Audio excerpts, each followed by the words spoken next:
Les aventures de Saturday Man, épisode 6. Donc là, on va commencer tout doucement à rentrer dans le vif du sujet. J'appelle Zark et Bolzi, qui se connaissent bien, deux photographes acharnés, je l'ai pas dit, mais je les appelle pour leur demander un petit coup de main pour qu'on se fasse un brainstorm. À quoi ? Pour imaginer le scénario du clip de Saturday Man. J'avais beau chercher, je trouvais pas trop. Moi à la base je voulais juste que Fédé soit habillé en Saturday Man et dansouille tranquillos devant la caméra, et en arrière-plan on diffuserait des images random de baston, je sais pas quoi.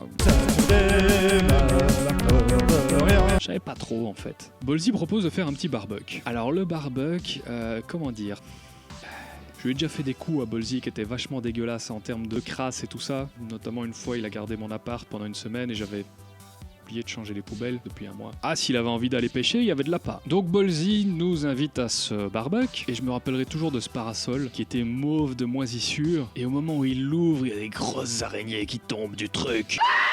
Toujours est-il que voilà, c'est ce jour-là qu'on reprend les paroles de Saturday Man, qu'on en extrait le fait qu'il y a le grand sommeil, qu'il y a Parano, qu'il y a les clones bleutés, costumes bleutés dans les paroles, mais c'est devenu les clones bleutés. On se dit, comment étaient faits les génériques d'antan ? C'était des images des 2 premiers épisodes qui étaient redécoupées et qui étaient remis un petit peu dans le désordre. Et donc on s'est dit, on va écrire vite fait à l'arrache le scénario d'un faux épisode 1, qu'on redécoupera ensuite plic-ploc pour recréer un clip et faire un bon générique de Saturday Man. Sur un demi A4, on écrit le scénario, je rentre chez moi, je fais quelques petits croquis, notamment ceci. Ça, c'est vraiment les croquis que j'ai envoyés à Itzal et Romain. Alors, j'ai un petit budget, mais ça, on y reviendra plus tard sur la façon dont j'ai eu mon petit budget. On se rend compte à cette réunion qu'il faut absolument une scène avec le robot géant dans une ville miniature, c'est pas possible autrement. Et en passant quelques coups de fil, on me présente 2 gars, Laios et Thomas, qui ont une association qui s'appelait KO.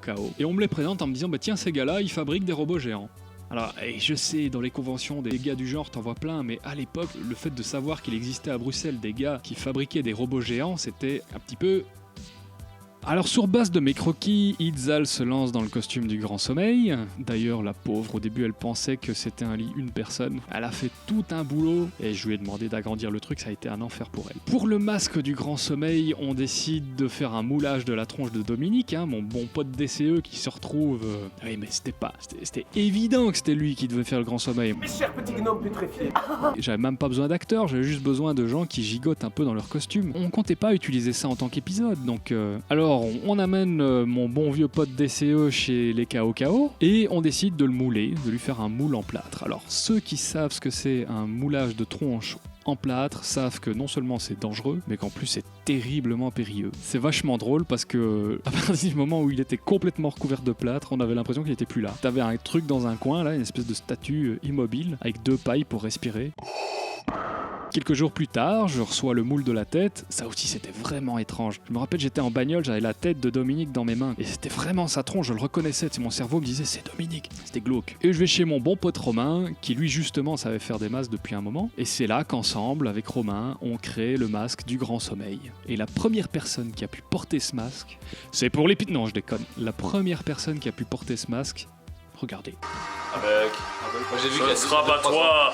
Le premier à porter ce masque, ce sera moi. Alors tu as intérêt à assurer. Sinon... À partir de ce moment-là, mon plan est très simple. J'ai le costume du héros et du Némésis. Je me dis, je vais fabriquer un bon gros dossier de presse et je vais pouvoir utiliser ce dossier de presse pour démarcher des chanteurs. J'en avais quelques-uns dans le collimateur, on y reviendra. Une après-midi, on va chez Fédé, Zark endosse le rôle du photographe et pour la première fois, Federico et Dominique enfilent leur costume au grand complet dans le but de créer un bon shooting photo pour pouvoir faire le dossier de presse, pour pouvoir trouver le chanteur, pour pouvoir faire le clip, pour pouvoir vendre mon album, pour pouvoir avoir une vie, quoi. Une des grosses coïncidences, et les coïncidences, vous verrez qu'elles sont nombreuses. D'ailleurs, cette histoire de coïncidence, on va en reparler. Moi, je voulais un bon maquillage pour le grand sommeil. Je voulais qu'il ait un truc. Je pensais à un truc à mi-chemin entre le Dr. Matt de Bioman et un petit côté Freezer de Dragon Ball. Alors, j'avais fait un visuel, et la seule personne que je connaissais qui, pour moi, était capable de faire un bon maquillage, c'était Sandra. Sandra, qui était l'ex d'Uriel. Uriel, les soirées Enjoy Apocalypse. Et qui était également la maquilleuse lors du défilé d'Itzal. Vous vous rappelez, donc ce maquillage que j'ai, c'est elle qui l'a fait. Et comble du comble, en plus de ça, elle connaissait très très bien Dominique, qui n'avait absolument rien à voir ni avec les Enjoy Apocalypse, ni avec Itzal, ni avec les défilés d'Itzal. Et nous avons passé quelque part notre première journée professionnelle autour de Saturday Man. Wow, ça c'est de la capote de malade. Du low comme d'hab.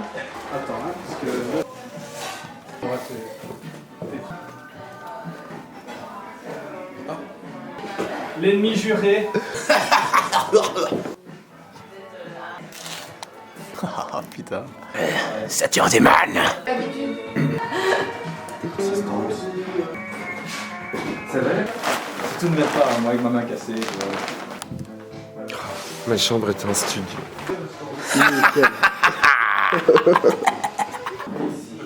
Par le principe, ça c'est limite. Le héros sans son casque est un petit peu démystifié.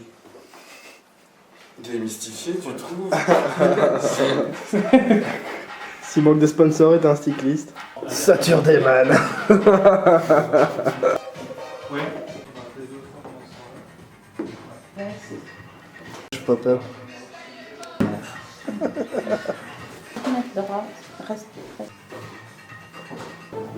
Je fais un doom.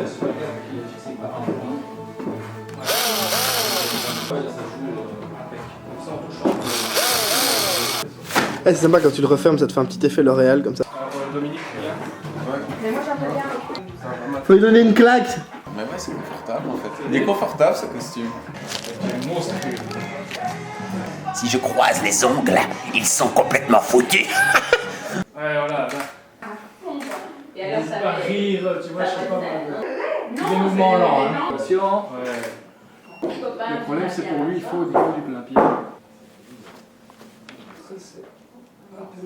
Je supporte à la perfection les lentilles sclérales. Comme ça, ça va? Ça va, ça va. Ouais, ça c'est bien, ça c'est bien. Exactement cette pose-là. Tu vas chier pour les détourages, hein, du Duceps. Tu te vois? Ok, fini.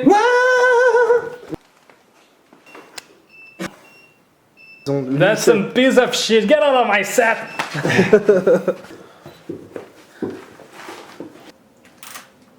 Et c'est comme ça qu'on reste pauvre. La photo pour Fastbox, c'est ça? Ouais. Sam, tu dis couper? Tu dis couper? Coupé!